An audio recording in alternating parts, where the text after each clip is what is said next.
Bigging it large. Morning all. Right. So, here we are. What have we done? Right. It's had its final coat of paint. I was happy with what I'd done, so we'll show you what I've done. Yeah, get on with it. Right, so we'll turn it over the other side. So we'll start with the back first. So remember this panel here, when you glue the two halves of the back together, you then have to add this panel. It doesn't come with these two lumps on, right? So these two lumps come later on. So you stick this panel on and it overlaps into these. So on this panel, you have to cut a section off, about 4-5 mil, I think it is. And then all of this slots and butts in, and this is your join round here. So when you're sanding down, you lose this detail, or some of it. You don't lose all of it. There's just no way you can get out not losing any of it. So this is plastic strip, very thin plastic strip to replace what went missing. So, oh, hang on, bloody hell. Oh, I'm getting pins and needles here. Oh, let's see if I can zoom in a bit now. Right, so I've done the strip, yeah. That's all those 4 pieces that you can see there. They're all stripped. So I've done those. See if I can get a bloody pointer, because this is bloody useless using my finger. And then I'm saying that, and here we go. Right, this is a bit of a long-winded one, but there we go.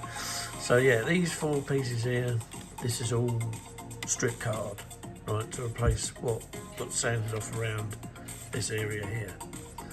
I've also added this, I don't know what it is, I presume it's to break up the airflow of whatever's flying out of there, be it the little torpedo, or depth chargers, not torpedoes. And there's another one there, so I added those. I could sand file, but I haven't got a file small and sharp enough to create 5 little, because at the moment it's just a blank piece. So there are 5 little 3 little cutouts.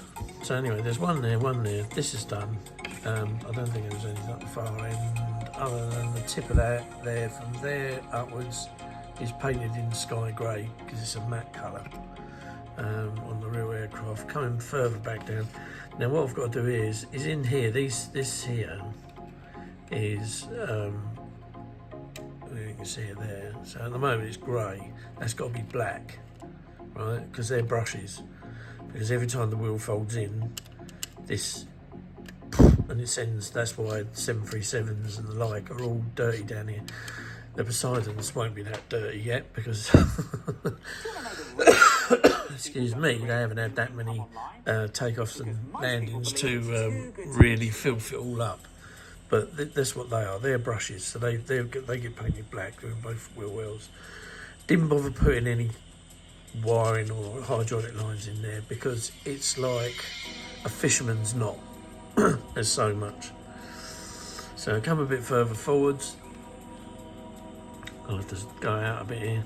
So these are the 4 lumps you get with the kit that go on it, and I've had to make these 3 lumps because they're extra on the Poseidon. So I've had to do that as well. So that's those. Coming up to the nose, like I said, I corrected the nose because the nose was, I don't know how, but it glued offset. So I had to cut it off and then reset it. So if I turn it over, then it's a lot better because it was high in this corner, low in that corner, and slightly off at the bottom. So that's done. Got rid of the eyebrows. Didn't realise that. Thanks for the chaps on Facebook that pointed that out. Because I didn't, I've always used to see in Boeings. Because this nose is the same nose for the 737, the 727, the 707, and they all had those eyebrows. And you kind of, you don't second guess, you don't think, and it just on it goes. Anyway, they're easy enough to get rid of. I might have to just give this a quick spray over because it's where it's been sanding down. The colour's showing through a bit on on the bottom. I don't know why that is. Put the anti-dazzle grey, again using sky grey. That's Tamiya XF19. Use that because it's flat. The windows, these are just black dots of gloss paint. On the side here, that's glass, that one's glass there. But I just paint them black because there's nothing to see on the inside. On the other side, a little bit more of a difficult one, because this one here is actually just the plastic. It never got, the plastic just moulded thickly over it, and it was too thick to cut out. And that one's glass, just polished up with a bit of auto glim. So I've done those. The wings, they were all sanded down again around this area where it was looking a bit dodgy. For some reason this engine keeps cracking. I don't know why. I've put it together with Super Glue now, but there's a little line there, so I might have to just get rid of that tiny little line, what's left of it, as you can see there, because it does look ugly, because the other one's not too bad. It's a bit lumpy, like ready brick, but there we go. Then all of this has got to go silver up to about here, so all that leading edge is silver. Same with that one, same with the tail planes, same with the tail, and they've all got to go leading edge. So there we are on that. So that's, oh, and the other thing I did as well was I done these. I made these a bit more proud, because they were just looking like flat bits of paper, and these are the drip runs. They are a wee bit overscale. I tried to sand it down the best I could before I've stuck this bit in to direct the run. I can't remember their proper name. They're saying like drip runs or something. But yeah, so I added card to make them look a bit more proud, so that you could see them. So there we are with that, and let's just stop that tail hitting the floor. Right, so that was that. Then I had to do the engines. So at the moment they're not finished, but whoops, there he goes. Oh, he's off on his own, off somewhere. So yeah, what was it? These. So there's the fan blades. So they come separate from the rims, and then they just sit on there, and you're looking like that. There is some sort of bead. Coloured bead that goes around there. Some of them are green, some of them are brown. There's the other one. God, he's as slippery as smell, like bloody fish. Where's it go on there? Like that. No, the other way. Get on there. There you go. So all I did with them was, this is Mr. Colour aluminium, and then I just polished it up afterwards to make it look a bit shiny, because they're never normally dull. They're normally quite shiny with the airflow that gets sucked in there and what have you. So yeah, so there's a little white whirly to go on there, and that will sort that out. So the next thing now is to get the landing gear in a situation where I can stick it onto the mod so it sits on its legs. But before I stick the landing gear on, I'll put the decals on. So we'll see what they're like. It's got 4 harpoon missiles. Now I've only made 2. I ain't got a clue where they are. Probably in the box. But I've got 4 harpoon missiles. So I've made 2. I've still got another 2 to make. They're not bad. So I might load it up with that. I've just noticed another little gap there. Jesus, look. Right there, on the back of that flap. Obviously, when you're looking at it from the top, you can't see it, but yeah. I'll have to put a little bit of filler in there, a tiny bit in there. That's an easy fix. Yeah, and then hopefully that will be it. As it turns out, it is you do need to work at these. They're not like Tamiya kits where you can just show the box and out it falls. You have literally got to put a little bit of effort into these things. But then it's the same with any airliner that's this big. I mean, I've got a 747, And that thing's a vac form kit. Apart from the engines are 3D printed, and well, compared to that, they're about this big. So they're like about the size of I can't compare them with when I was doing the video. They're about the size of a Swan Vesta matchbox, so they're fairly big. They're a good 2-3 inches long. But anyway, that's I don't know whether I'll ever put that on YouTube. Christ, this is big. The VC10 I've got is bigger again, but the Jumbo is even bigger. And I'll have to wait until I move into my fixed abode, not this temporary accommodation, and then I can then get a workbench sorted out, and then maybe a proper camera set up, and then go from there. But as it stands at the moment, yeah, seeing it here, it's no good. It's too small, and the Jumbo's too big. I mean, it's nearly what is this? It's got to be a good. Yeah, it's got to be nearly just under a metre long, I'd say. And then you've got the wingspan, and I've only done one wing on it at the moment. But but anyway, it's deferring off the subject. So what else we've got? We've got some lights to go on the end. These are all printed in clear. So yeah, but we'll find out what it looks like when I'll get it sorted. So what I'll do is I'll just give the front end roof another quick spray of barley grey, fill that hole, attend to that little mark there, and then that's it as far as marks are concerned. I won't stick any aerials on it just yet, because obviously keep moving it around, it'll break them off. But there is a lot to go on. I can see this must be a mark for one of them, but this one looks like it has a tin fret aerial, but there's no aerials in the tin fret or the photo etch. So yeah, there's the engines. There's the back of the engine. What am I doing here? There's the back of the engines. So I used titanium, and then this was mixed burnt.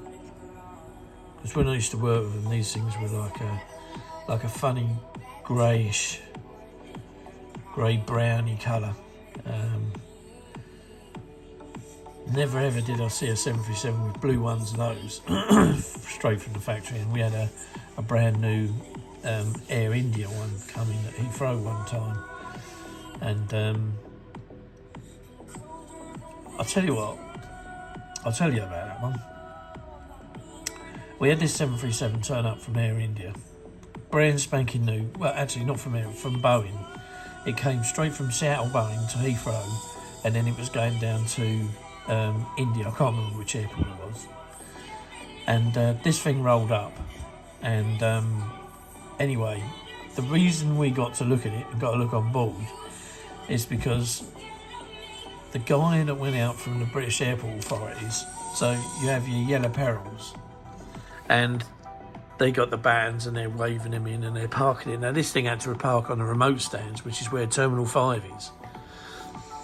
And as he swung it round, he wasn't too clever on looking where everything was going, so his situational awareness was pretty naff, and he swung it round and it caught the wingtip on the fence, and although all it did was scratch it, this thing had to stay at Heathrow for 3 days while Boeing come out and inspected the wing to make sure it was good to fly on. That's how ridiculous things get when it comes to aviation. All it did was scratch a chain link, top of a chain link fence. I think it was some barbed wire or something, and it physically didn't do any damage whatsoever. It just ran over the top, and I think there was a couple of little marks where it had scratched the paint off, and that was it.